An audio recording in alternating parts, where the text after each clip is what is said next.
This is your new idea. I remember you came for Talisiri last time.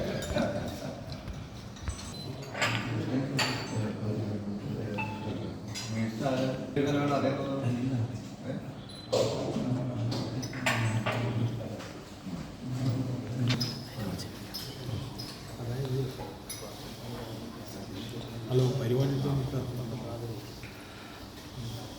ഇല്ല എടുത്തില്ല. ഒരു സൗഹൃദ സന്ദർശനത്തിൻ്റെ ഭാഗമായി തലശ്ശേരി ബിഷപ്സ് ഹൗസിൽ വന്നത് ഞങ്ങൾ ഒരു ആദരവായി അതുപോലെ സ്നേഹത്തിൻ്റെ സാക്ഷ്യമായിട്ട് മനസ്സിലാക്കുന്നു. പ്രിയപ്പെട്ട തങ്ങൾക്ക് ഹൃദയപൂർവ്വം നന്ദി പറയുന്നു.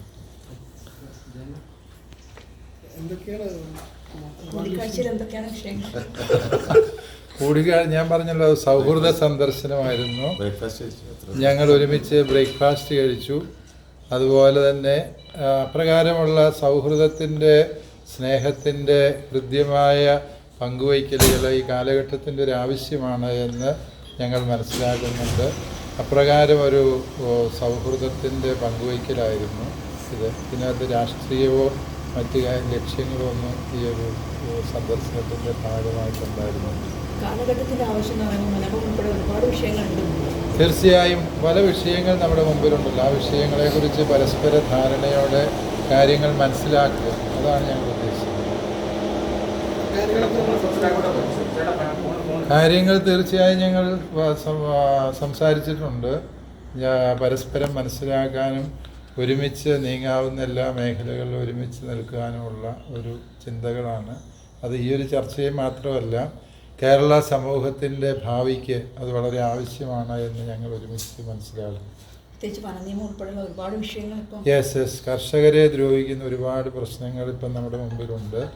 ആ വിഷയങ്ങളിലേക്ക്, അടിസ്ഥാന വിഷയങ്ങളിലേക്കാണ് ശ്രദ്ധ കേന്ദ്രീകരിക്കേണ്ടതെന്നാണ് ഞങ്ങൾ മനസ്സിലാക്കിയത്, ഒറ്റപ്പെട്ട വിഷയങ്ങൾക്ക് ഉപരിയായിട്ട്. ബാക്കി തങ്ങളോട് ചോദിക്കുന്നു. പിതാവുകൾ പറഞ്ഞതുപോലെ വളരെ കാലത്തൊരു ആഗ്രഹമാണ്. പലപ്പോഴും തലശ്ശേരിക്ക് വരുമ്പോഴും ഞങ്ങൾ പരസ്പരം ആഗ്രഹം പഠിപ്പിക്കാറുണ്ട് ഞങ്ങളുടെ ആളുകളും വേണ്ടിയിട്ട്. പക്ഷെ ഇന്നാണ് ഇപ്പോൾ അതിനൊരു അവസരം കൈവന്നത്. മാതാപിതാവിൻ്റെ കൂടെ ഒരു പ്രാതൽ കഴിക്കാൻ അദ്ദേഹത്തിന് ക്ഷണിക്കുകയുണ്ടായി. ഞാനേതായാലും തലശ്ശേരിയിലുണ്ട്. അപ്പോൾ ഇന്ന് ഇവിടെ വന്നു ഒരു സൗഹൃദ സന്ദർശനം. അതിലുപരിയായിട്ട് എപ്പോഴും ഇങ്ങനെയുള്ള കൂടിക്കാഴ്ചകൾ ആവശ്യമാണല്ലോ. നമുക്ക് എങ്ങനെയെല്ലാം സമൂഹങ്ങളെ അടുപ്പിക്കുവാൻ കഴിയുമോ അതാണ് നമ്മൾ ചെയ്യേണ്ടത്. പിതാവ് പറഞ്ഞ പോലെ തന്നെ ഇന്നത്തെ സാഹചര്യത്തിൽ അതിന് പ്രസക്തിയുണ്ട്. നിങ്ങൾക്കറിയാമല്ലോ, സമുദായങ്ങൾ തമ്മിൽ ചേർന്നിരിക്കണം. എന്തെങ്കിലും ഒരു ഇഷ്യൂ വന്നാൽ അതിൻ്റെ പേരിൽ സമുദായങ്ങൾ തമ്മിൽ അടിക്കുകയോ അകലുകയോ ചെയ്യുന്നൊരു സിറ്റുവേഷൻ ഉണ്ടാകാൻ പാടില്ല. നല്ല പ്രശ്നങ്ങളുണ്ടെങ്കിൽ അത് കൂടിയിരുന്ന് ചർച്ച ചെയ്ത് അതിന് പരിഹാരം കാണാമെന്നുള്ളതാണ്. സംഭാഷണങ്ങളിലൂടെ പരിഹരിക്കാനാവാത്തൊരു പ്രശ്നവും എവിടെയുമില്ല.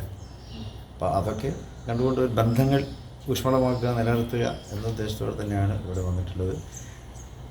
പിതാവും ആ കാര്യത്തിൽ വളരെ കോപ്പറേറ്റീവാണ്.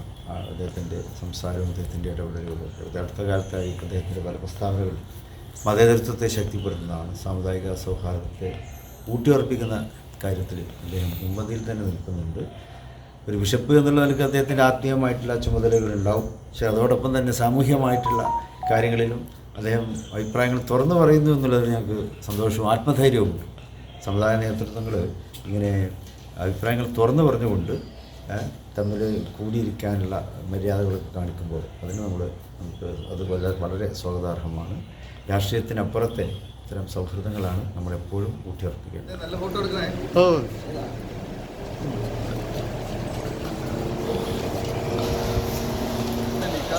നടന്നില്ലെങ്കിൽ അവിടെ ക്രൗഡിനെ നിയന്ത്രിക്കാൻ 10,000 പേര് അവിടെ നിന്ന് ഇറങ്ങുമ്പോൾ വിളിച്ചോ, ഞങ്ങൾ ഒരുമിച്ച് ഇവിടുന്ന് എസ്കോർട്ട് ചെയ്തു.